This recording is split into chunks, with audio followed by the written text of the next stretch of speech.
everybody, and good afternoon. Thank you so much for joining TalentQuest's webinar on feedback today. My name is Dina Quassett-Campbell, and I am a member of the communications team here at TalentQuest. We're excited to spend the next hour with you discussing how to make feedback work for you by overcoming common fears and roadblocks. Just a few housekeeping notes before we get started. After the presentation, we will have time for a brief question and answer session.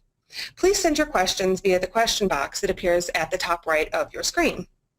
Also, after the webinar, we will forward a copy of the presentation as well as a recording of our webinar session via email. So to get started, our presenter today is Adrianne McVeigh, a senior consultant and executive coach here at TalentQuest. Adrianne is a business psychologist with over 9 years of experience in the talent management space. She has some great information to share with you today. So I'd like to welcome Adrianne and turn the presentation over to her. Welcome, Adrianne. Thanks for joining us today. Thank you, Dina. I appreciate it. Welcome, everybody, and thanks for your time today. I'm excited to be with you to talk about one of my favorite subjects. Don't laugh. I'm serious. Feedback. So to start, I want to show you two visuals. Okay, so we've all been the man in the blindfold, I think.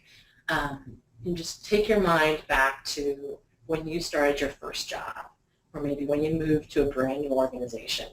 And undoubtedly, you spent a fair bit of time up front trying to understand what was expected of you.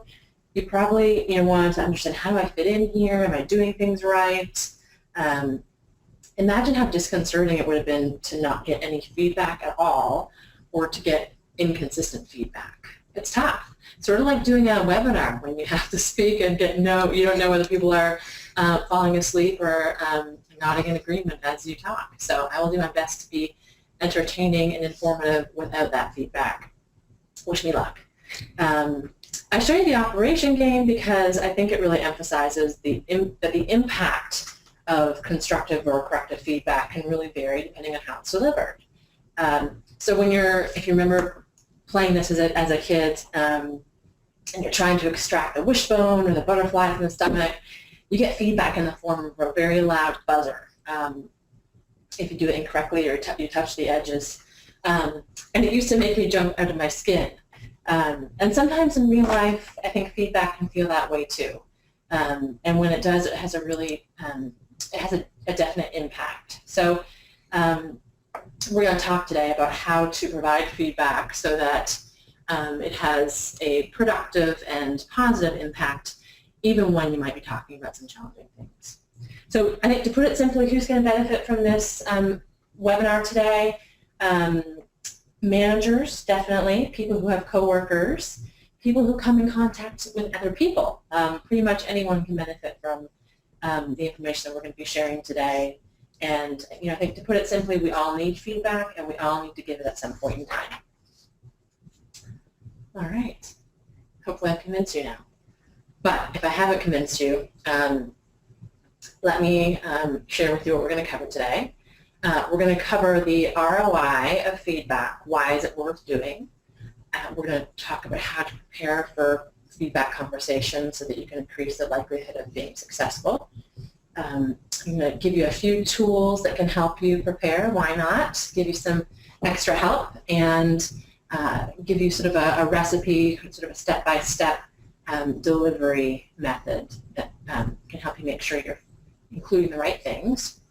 We're going to talk about reactions to feedback. This is what a lot of people are afraid of, the discomfort of managing these reactions. So we're going to cover all of these, give you some do's, don't do's, so that you feel a little bit more prepared.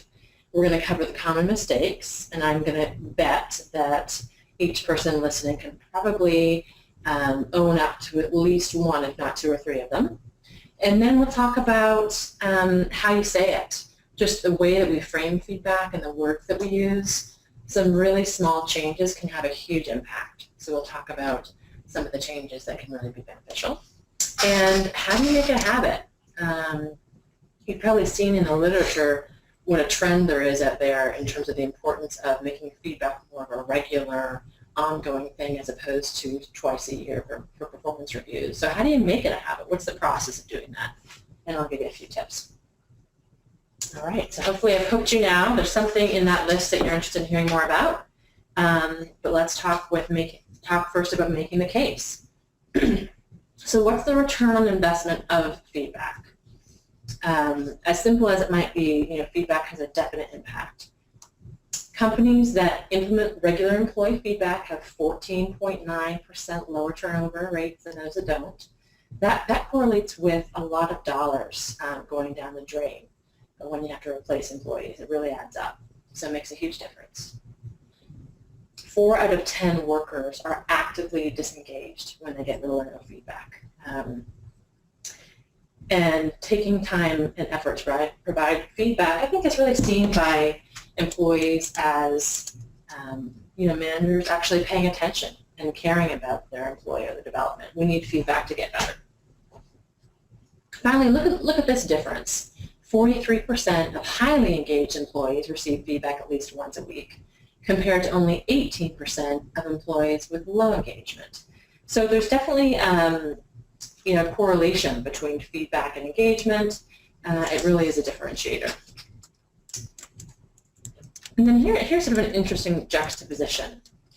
65% of employees say they wanted more feedback in general compared to what they were currently receiving. And what do you think their manager said? 58% of them said that they give enough feedback. So something is not quite right there. There's some research out there from Zenger and Folkman that found that people really want corrective feedback. They want suggestions for improvement, ideas on better ways to do things. They really want someone to point out that something was done in a less than optimal way.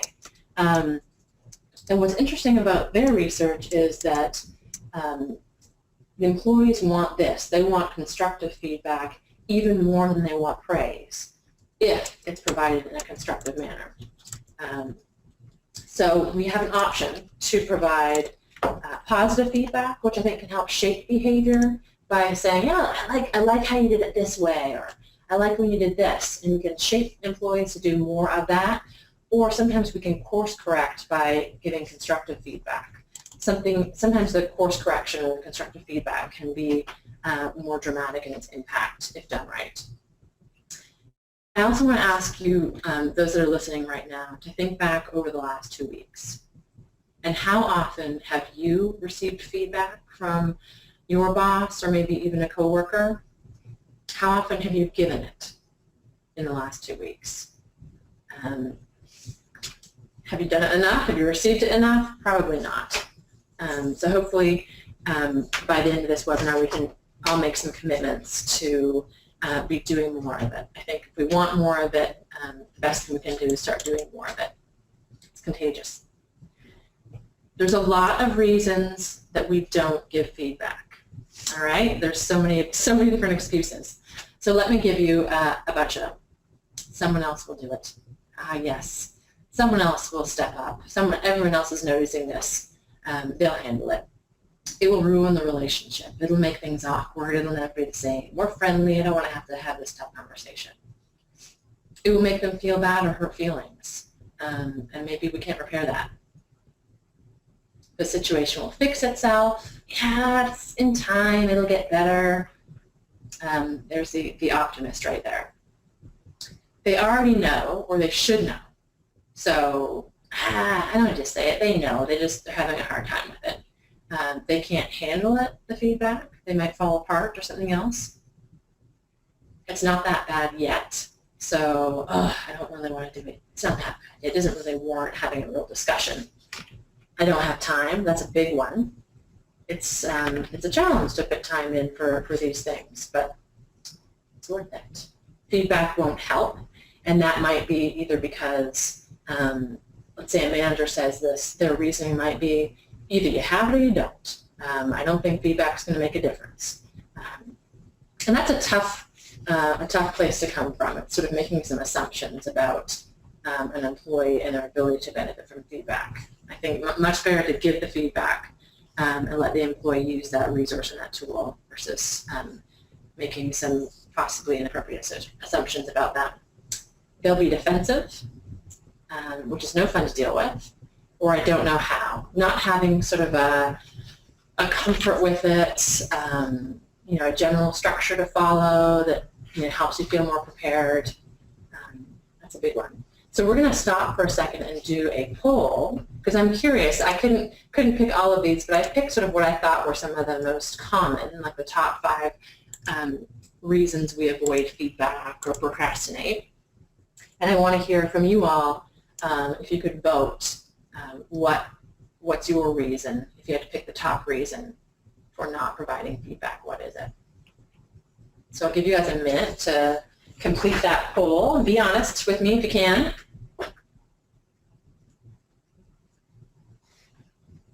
If you have any other great excuses that you've heard, feel free to enter them in the chat box too. I think those are always entertaining. 60. Looks like 60% of you have voted, so we'll just give it another second. All right. One more minute, and then we'll see what the winners are. All right, so it looks like I'm going to close the poll here, and I will give Adrianne our results. It looks like 59% of you voted for it will make them feel bad or hurt feelings. And then we had a 12% three-way split here. 12% of you all voted for the situation will fix itself, I don't have time, and it's not that bad yet. And then there were a few votes. Last was they'll be defensive. Okay. So a majority was definitely it'll make them feel bad and hurt feelings. Yeah, yeah. Well, think about this. I mean, I'll tell you a story about myself. I'm from the Northeast, Canada, actually. Don't worry, I've gotten rid of the A by now, for the most part. But I moved down here to Atlanta, and everyone is so polite. And one of the things I noticed culturally is, you know, people tend to be very polite, a little bit less direct about about things. And sometimes even when people don't like things, they'll tell you, "Oh no, that's great, yeah."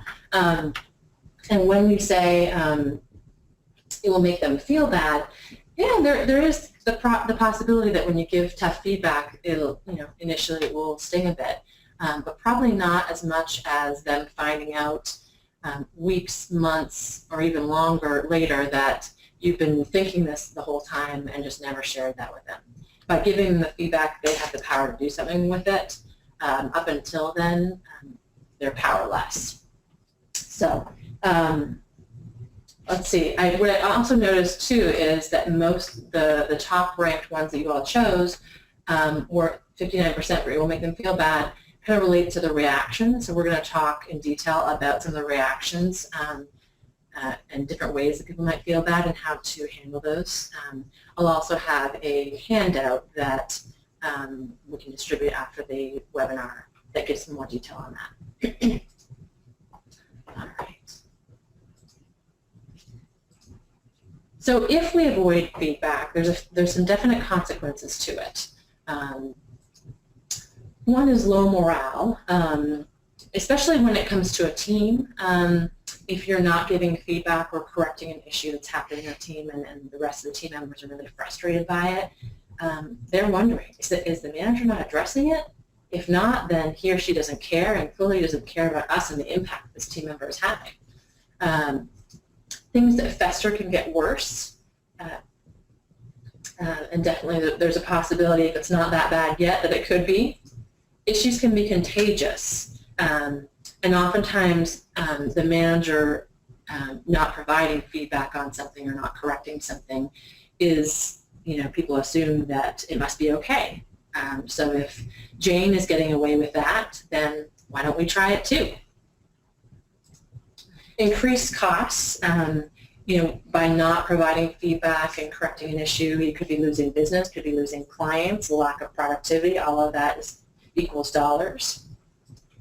Frustrations tend to grow, and you can't hide forever. If you're in a position to be giving feedback, especially if you're a manager, it's always going to come back to you eventually. Think about, I have a great example of this happening, people avoiding feedback, and an example of some of the legal headaches that can come out of that. So let's say that you have a manager who should have given feedback and didn't.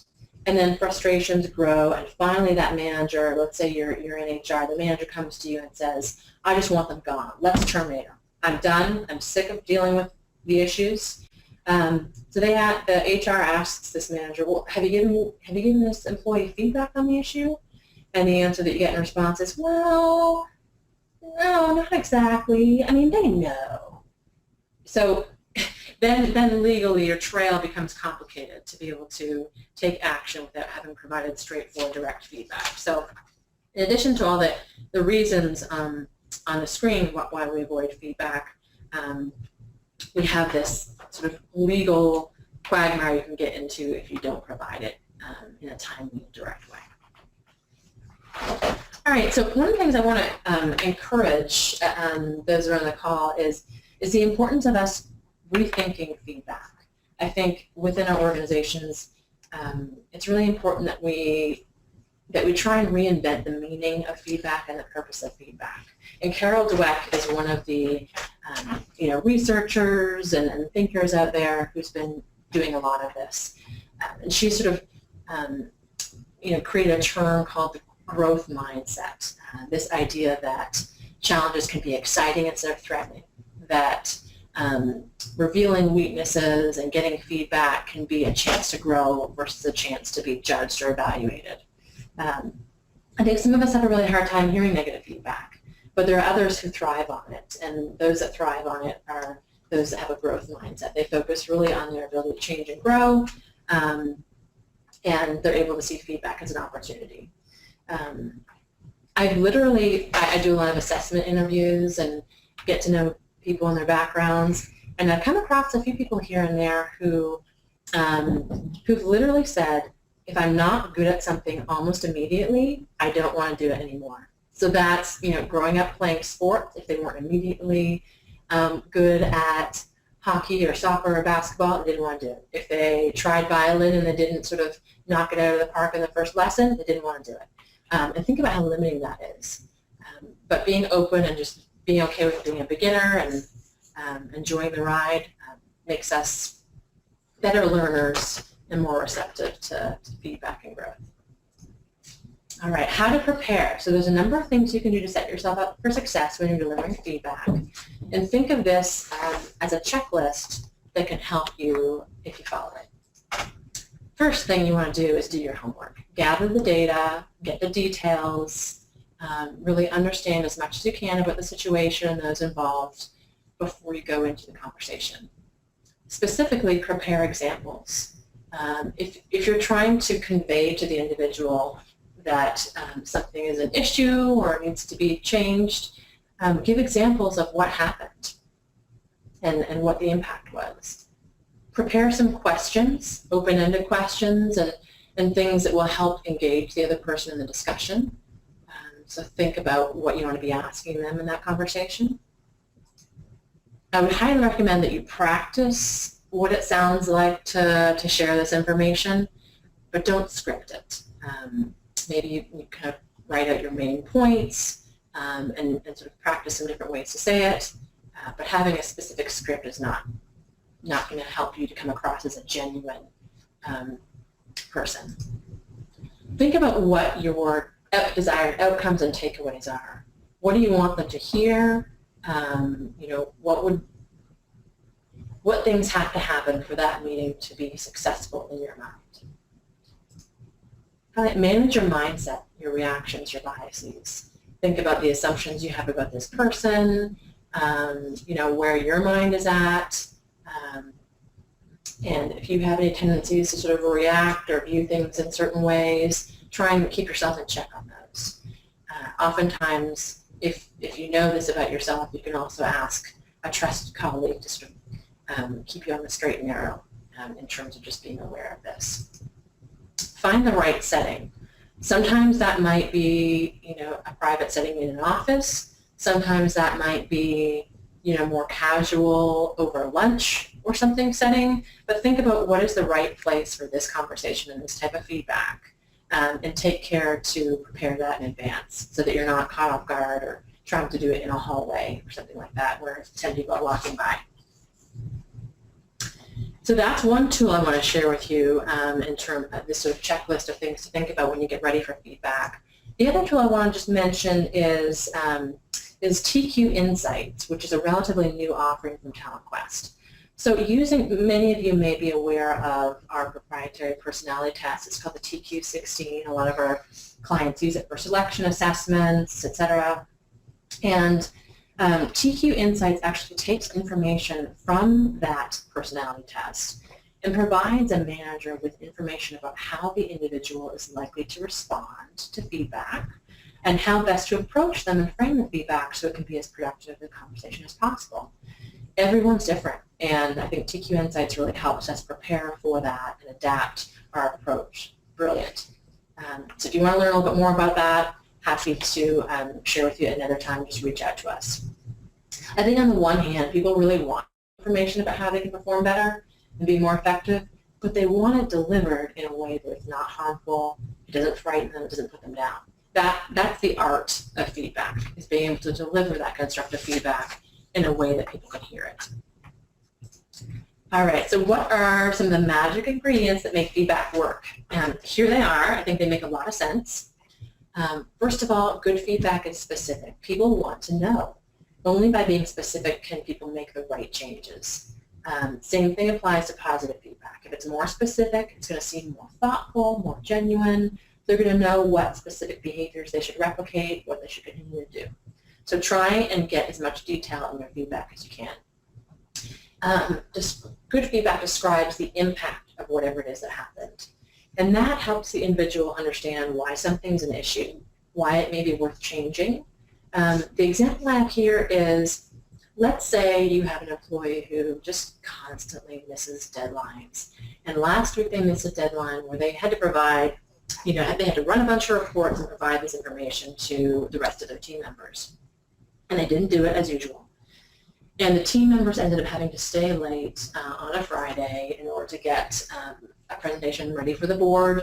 And one of them missed her daughter's soccer game, and one of them missed her husband's birthday dinner. And so by sharing that feedback, I think the person realizes, oh, okay, the world is bigger than just me.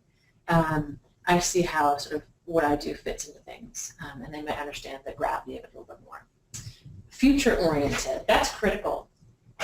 Instead of saying, well, that didn't go well, you didn't do X. Say, well, I think you have an opportunity. To engage your audience more in future. I'd like to see you try X or do Y. Just think about it for a sec. Which one feels better? You didn't do this, or in future, I'd really like to see you do more of this and that. The latter feels a lot better because it focuses not on what went wrong in the past, but on what can go right in the future. And it tends to be more likely interpreted as encouragement and a boost forward. I don't think it's misleading. It still points out the need to make changes, but it's much more positive. Solution-focused or actionable feedback, you really need to give people something they can do something about. It gives them the power to change rather than making them feel powerless. And instead of saying, nice job in helping me prepare that proposal. I'm gonna have to clean it up a little bit before I share it with the board, but you did a decent job. That person has no idea what clean it up means. They have no idea how to make it better for you next time around. They need to know specifically what to improve. Focusing on behaviors and not traits is an important one as well in terms of making feedback effective. It's much easier for people to change their behavior than their own personality traits. And people tend to receive feedback about behaviors more openly in general. Let's say you have a person on your team who they struggle when it comes to customer service, developing relationships. Instead of saying something to them like, well, you seem grumpy, or you don't seem interested in other people, maybe discuss the need for them to have more eye contact, smile more, to ask more open-ended questions. Give them something they can actually do something about. All right. Everyone awake still? I don't have any feedback. Okay. Step by step. Your kids in the block. I'm refraining. Okay. So step by step, here are some things you can do. to make sure you're covering the right bases when you're giving feedback. My caveat here is the more you can make feedback conversational, the better. So I don't think you need to follow the steps strictly. There's no rigid formula. It's simply a guideline that helps you make sure that you've got your bases covered. And don't forget the preparation that comes before this and the opportunity to use TQ Insights if you have access to it. So describe the behavior and be specific. Describe the impact of that behavior. Make a suggestion or request in terms of what you'd like to see different. And ask some questions. Do they understand what you're saying? Check for that. And then at the end, make sure you summarize what your expectations are, what the next steps are. We're going to talk about the power of the recap later in this presentation, which is a tool that I use with suggest with a lot of coaching clients. So stay tuned for that. That will help when you come to the summarized step. So tips and tricks. A few of them that I've amassed over the years. I give a lot of 360 feedback. I work with a lot of executive coaching clients, and I also advise them on how to share some very challenging feedback with their teams. And some of these things have really come in handy in that work. So first one, ask for permission first. Yeah, these all seem very simple, big impact, surprisingly. So asking for permission tends to apply more to developmental or constructive feedback, and it just helps open the door to say simply, hey, can I give you some feedback on that presentation? Or, can I share a little bit of feedback on X? Just asking the question and receiving a positive response, which 99% of the time is what you're going to get, helps open the door and just prepare them for the feedback and make them more amenable to it. So put that one in there next time and give it a try. Let them lead the way. And by this, I mean, see if they can be the ones that bring up the issue you want to discuss before you even get to it. And the way you do that is you ask questions and you get them to start talking about it first. So it might be, I end up focusing on presentations because they're such an easy example, so forgive me for the repetition, but let's say you did witness a direct report giving a presentation. After the meeting, you might get together with them and say, hey, so let's do a debrief. Tell me about, in your mind, what went well, what didn't go as well, and what do you think you need to improve to make the next presentation even better. They may likely bring up some things that you want to give them feedback on as well. And if they start at first, it's much easier to add on to what they're saying than to sort of hit them from left field without letting them lead the way. The other thing that letting them lead the way can do is give you a sense of where their self-perception is at.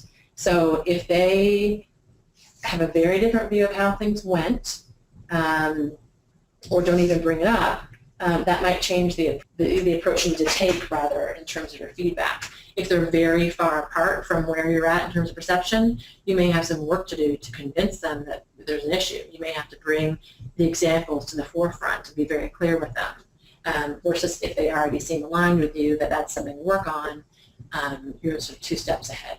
So lets you know kind of where you're at in the process. Normalizing feedback is really useful. And all I mean by this is be human. Share a story of when you've dealt with something similar or when you've seen it before, especially when there's a positive ending. This helps them know that they're not alone, that others have dealt with the same thing or done the same thing and they've overcome it, or they were able to move on. And it's just, I think it helps the relationship, it helps trust, and it helps that person just get into a more neutral or positive mindset about making some change. Link the change that you want to see when you give the feedback to something the individual cares about. So one example would be, let's say you're giving feedback to someone who really, one of their developmental goals is they want to move into management. So they want to have a management role in the next couple of years. And the feedback you have for them, let's say it's about executive presence. They're not coming across as confident and direct as they need to in some of the meetings with other colleagues. And you want to share that feedback. And a way to make it more powerful for them is to show them how working on that and improving that is going to help their odds of achieving their goals. There's definitely a clear link between executive presence and being promoted into management roles. And if you can help them see that, they may be more motivated to change it. Share your intention to contribute to their success. And all I mean by this is, remind them that by giving them feedback, you're really trying to help them develop. You care about them. You want to see them succeed. And just that reminder can add a different tone to the meeting. Acknowledge the positive. And I say this with a little bit of caution, just because there's this term out there that some of you may have heard of called the feedback sandwich. It's not very tasty. And what it means is the idea of providing some positive feedback and some negative feedback. Just slip that, kind of slide that in the middle without, just if you have to, and then put some more positive at the end. And the goal is to try and make the negative feedback in the middle more palatable, but the problem is that the negative feedback that's stuck in the middle of that sandwich tends to get buried, however you say it. It's not always very clear, and the positive stuff, the buns of that feedback, are not very seen as very genuine. And so that can just leave a bad taste in the person's mouth. So I think you should acknowledge the positive and think about what you appreciate about that situation, but be genuine. And if you can't say it with a genuine nature, then really don't say it at all. I sound like my mother. Okay, moving on.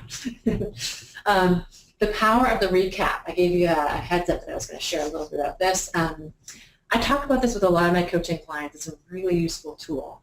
So especially when it comes to giving feedback, tough feedback, challenging feedback, emotions come into play, right? Both on the part of the person giving feedback and the part of the person receiving feedback. Think back to a time when you got some really tough feedback. You probably processed about 10% of what was actually said in that room. If someone later told you, don't you remember when I said this or that? Your brain was stuck on that one piece that sort of shocked you and kept going in circles around that one piece of feedback. They didn't hear you may not have heard the rest. So doing the recap is something that you can do at the end of a meeting. And I often suggest that you get the other person to do this. So let's just recap. What did you hear me say in the meeting today? What's important to take away from this meeting? And by having them provide that summary back to you, you can understand a few things. Did the feedback actually get through? Did all of the information you were trying to share actually make it through? And if not, you can sort of make sure that you fill in the gaps. Also, we often have a tendency to hear what we want to or to distort things when we hear them, especially when there's emotions involved. So by doing the recap and hearing sort of what the other person heard, you can make corrections to it, which is great. Or it may be that you didn't say it in the way that you meant to, and so that's a chance for you to make your own correction. No, actually what I meant was, or yes, and the other thing I wanted to add was, so you can sort of give more clarity. It's also a bridge to next steps. So by providing the recap, it's sort of a natural bridge to, okay, so what are we going to do next? Let's summarize what the action items are as a result of this conversation.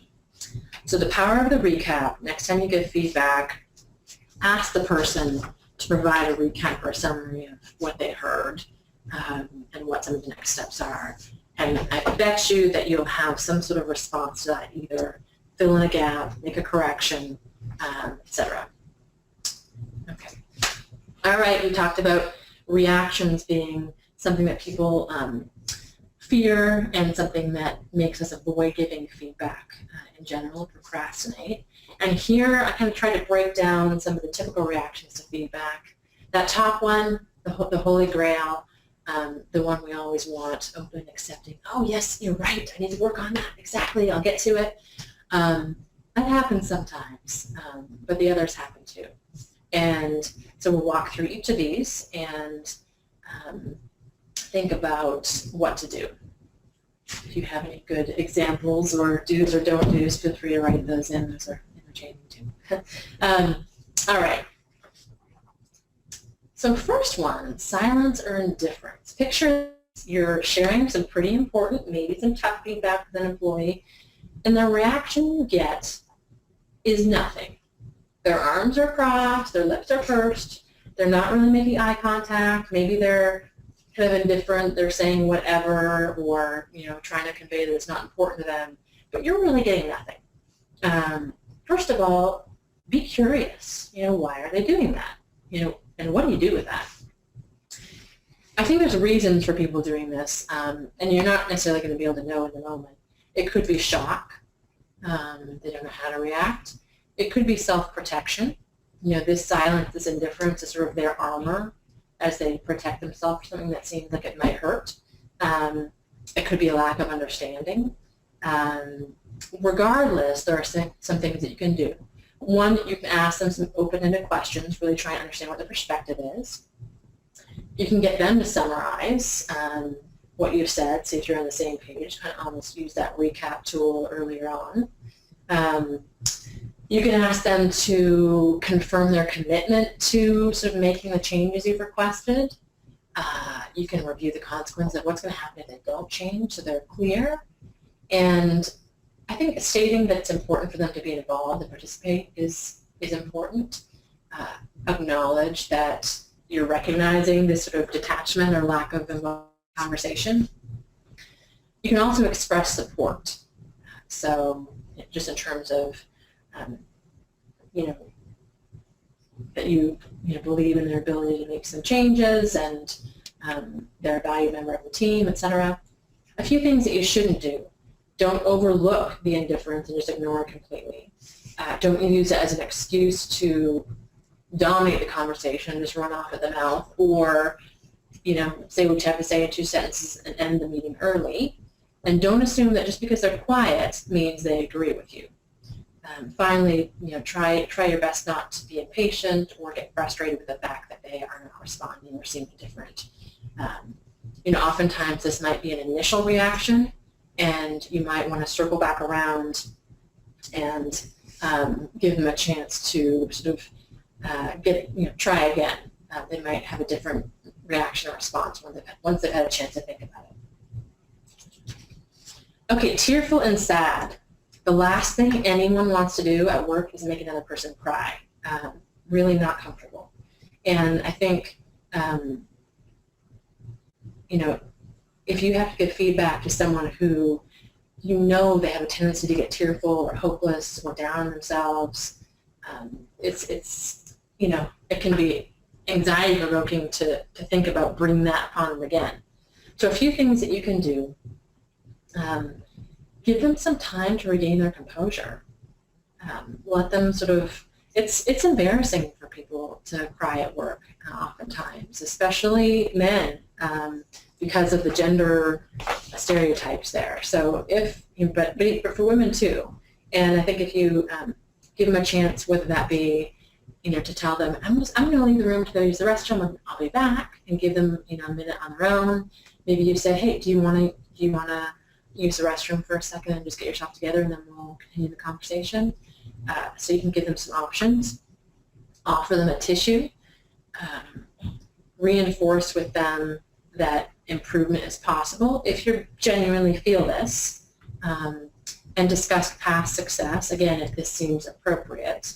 Not to sugarcoat things, but let's say you have an employee who just tends to be really down on themselves. So discussing that, Bill, you've done this in the past, you've had these sorts of challenges, you've gotten over them once you got a plan in place, you can do the same thing here, no problem.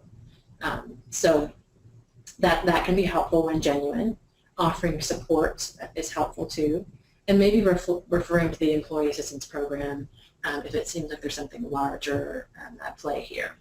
One thing that you probably won't be helpful, focusing on past failures is not usually helpful. The second bullet there is the thing that we have to be very careful about. We soften, we sugarcoat, we decide, oh, we'll tell them next time. We fail to give the feedback because people are upset. Now granted, if someone is crying and overwhelmed with emotion and nothing's going to get through, okay, maybe you want to put a hold on the feedback for a very short time and not give it right then because it's not going to get through. But it's not an excuse to not share the information. So figure out how to do that. Don't reflect the employee's negative attitude. If they're very, woe is me, I can't do anything right, try not to align with that. Don't tell them to stop crying. That's not helpful and doesn't communicate respect for the feelings they're having. And don't hug the employee, even though we feel at a loss for how to comfort the person. Try and do that with your words and with your support as opposed to physical gestures. All right, angry. This one probably is, I think it's one of the most anxiety-provoking reactions to think about dealing with. And with all the stuff we see in the media about angry employees who went off the reservation, it can be scary to think about this. So if you really have someone that you're very concerned about, take it seriously and think about how to be safe in providing this feedback. But if you're just dealing with someone who is more of a run-of-the-mill, tends to lose their temper a little bit and get reactive, here are some do's and don'ts that really can be helpful. Do remain calm. It's very easy when other people have emotions like this to let your emotions do a tit for tat in terms of elevating. And so try and keep yourself in check in terms of not letting your blood begin to boil. Provide examples and data that are very factual and very calm and hard to argue with. Have those prepared ahead of time. If the discussion is getting too heated, end it or put a pause on that. Maybe you say, let's cool off for 10 minutes and come back to it. I know oftentimes in couples therapy, when people are doing couples therapy, one of the things therapists often do is, okay, each of you, I want you to go to your corners of the room, read a magazine for 10 minutes. So their brain is focused on something completely different. And then we're going to come back and talk about this issue again. So provide that cool-off period. It might be 10 minutes. It might be the rest of the day. We'll talk about it tomorrow. Discuss the consequences of not addressing the issues. I think it's important to point out also when the behavior is actually unacceptable and acknowledge any sort of behavior or anger that's causing you to feel unsafe or seems threatening. Acknowledge that and point it out in a direct way. I say involve HR because there's two things you can do in terms of this. If you're worried about someone having a very angry reaction to feedback, bring someone else into the room. So there's a witness and just someone else in there for safety's sake. And pay close attention to legal issues, making sure your I's are dotted, T's are crossed, that you've consulted your HR or legal in advance to make sure you've covered all your bases. Because it's probably this person, this reaction that's more likely to take legal action. All right. Don't get aggravated and match their emotion, as I mentioned. Don't soften your feedback and to alleviate the reaction, sort of like when people cry, don't sugarcoat it. But don't sort of shrink back and soften your feedback. And don't attack the employee's personality based on his or her reaction. They're not a terrible person. They're having a really hard time reacting and dealing with something that you're saying. And we've probably all had this sort of reaction at one point in our lives. So try and give people the grace and the chance to do right at another time. This one, the blaming and deflecting, the last one, you've probably seen it many times. It's the finger pointing. It's the, but Jane does that. Well, I couldn't have helped that. Sales was supposed to do that. And so it's frustrating because you're trying to have a conversation with this individual and they're bringing into that room a million different excuses and a million other people who aren't actually there to represent themselves. So doing your research and information gathering ahead of time is going to help you with this reaction. What you should do is listen. You definitely want to restate your examples and have those locked down and prepared, and be able to point out the places where that person had ownership in these examples. Keep refocusing and drawing the conversation back to them.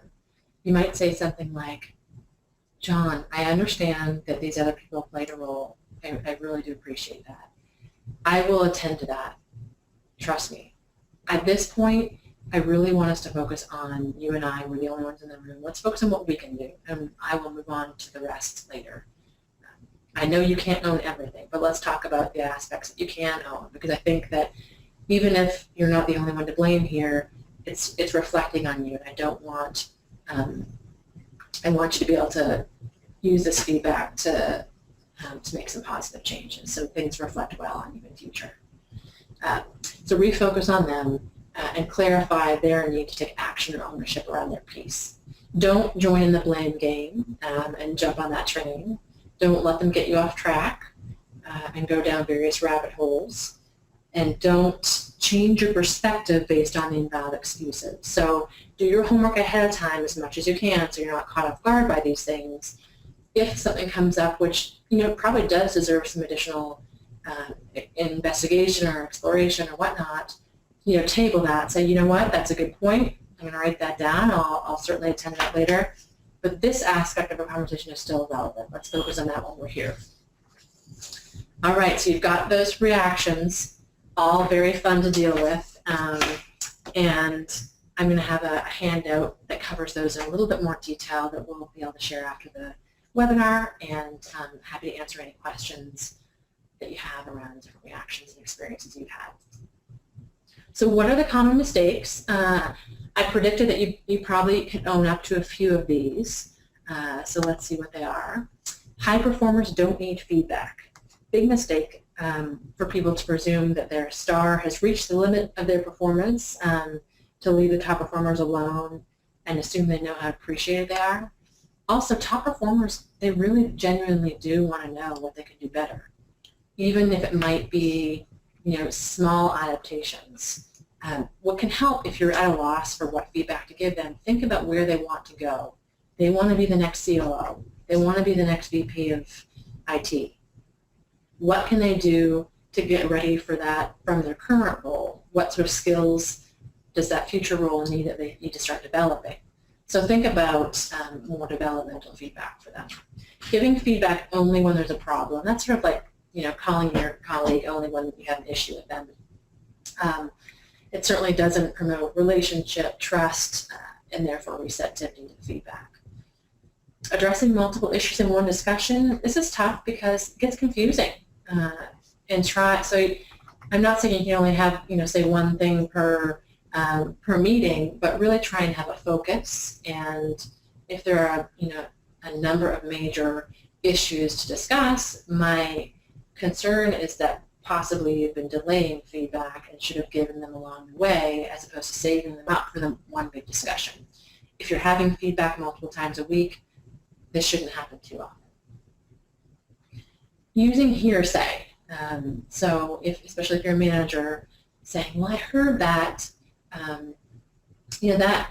that can interfere with trust as well. So ask questions, get their perspective, try and do your own observation and own data gathering to understand what the situation is.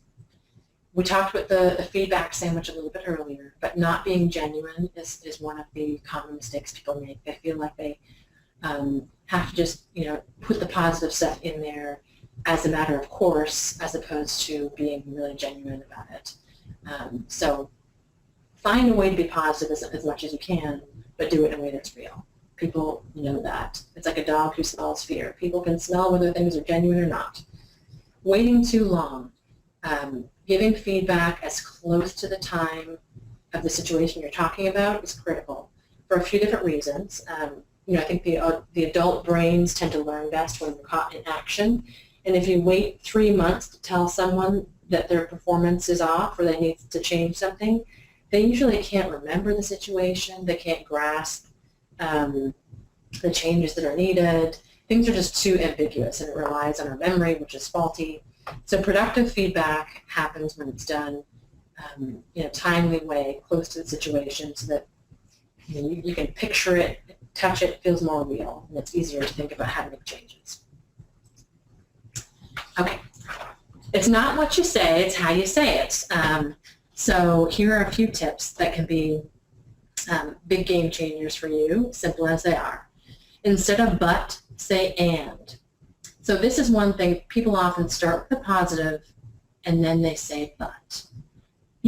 John, you're a great presenter, but anything I say before the but has now been, a big red line has been crossed through it. Okay, when I say, John, you're a great presenter, but one thing I think you need to work on is it makes whatever I said up front seem like a false, a false thing I've said just to kind of butter them up, and it doesn't make anyone feel good. So a simple way to change that has a huge difference is, John, you're a really great presenter, and one thing I think would help you be even more effective is to do X. So that and helps both of the things be true, as opposed to one thing in your sentence be true and one thing be untrue. Okay? Instead of you statements, try I statements. So imagine, for a sec, I'll give you an example. Imagine that you've missed a deadline for providing a report to one of your colleagues, and you run into her in the hallway and she says, hey, where's that report you were supposed to submit to me last Friday? You're holding up the whole project. That doesn't feel good. That feels kind of rough. Instead, she could have said, I'm really getting backed up. I'm feeling a little stressed because I don't have that report from you yet. Any updates on where that is? That feels a whole lot better than you're holding up the whole project. You're a lot more likely to be receptive. A few other examples here. Instead of saying you seem disengaged, very broad. What does that mean? What do you want changed? Say, I noticed you missed some deadlines lately. Be specific. I hear that sort of a lot. I don't like your attitude. He's got a bad attitude. What is that? Specifically, what does that look like, and what's the impact of that? Be clear. How to ask for feedback. So here's one other trick I think you can use is I often have people coaching clients. They go to their teams and they say, well, I've gotten some feedback from my 360 that I'm not really good at creating a strategic plan. What am I doing wrong? Well, no one likes to tell people what they're doing wrong. We don't like to give negative feedback, right? We established that. So one thing you can do is be specific and be future-oriented. To say something like, hey, one thing I'm trying to work on, being more effective at is creating strategic plans for our team. Can you tell me one thing I could do to be more effective at creating strategic plans? Can you tell me one thing I could do to be more effective at giving presentations?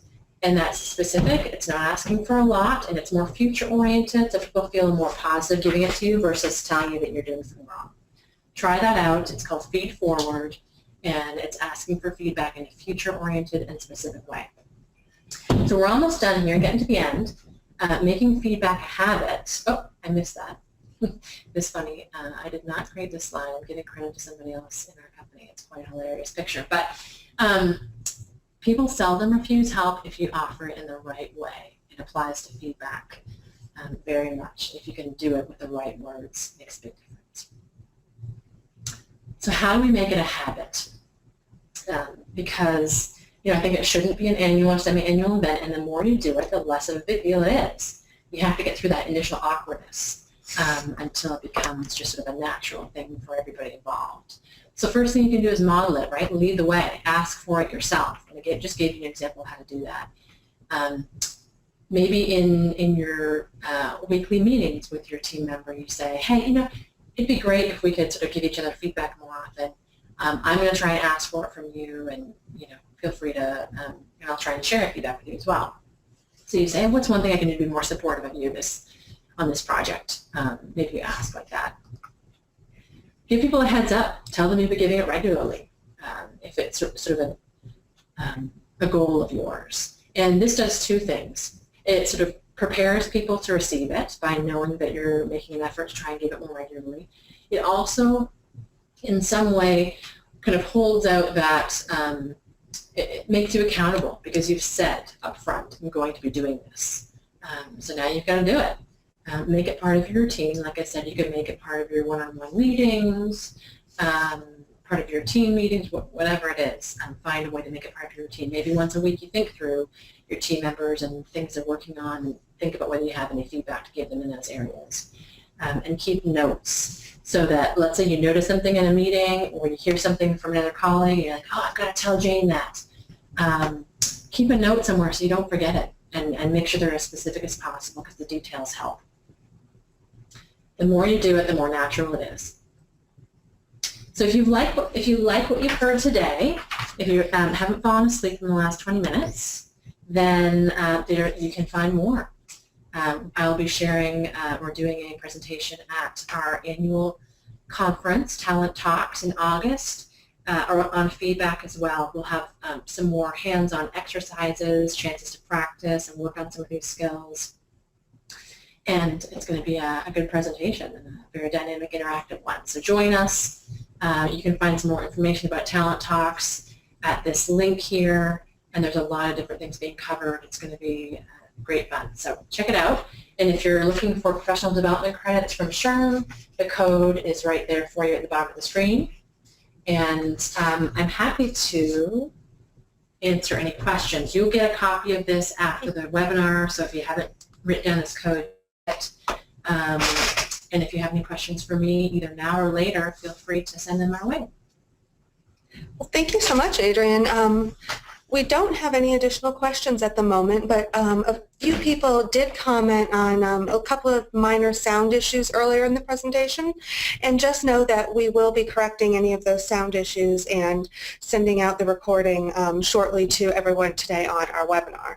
So I want to thank everybody so much for their time in joining us this afternoon, and as well as Adrianne for the wealth of information she has shared with us. All right, thanks, Dina. Thanks to all of you. I'm sorry if my voice broke the microphone or something strange like that. But hope you enjoyed the presentation. I hope you got a few tips from it that you just really, I encourage you to look it over and think about what are sort of 2 or 3 tips that you can apply in the next week or two. Think about, who are 2 or 3 people that I need to get feedback in the next week or two, and try out some of these ideas and approaches. The more you try it, the more natural it becomes. Good luck. Thank you, everyone.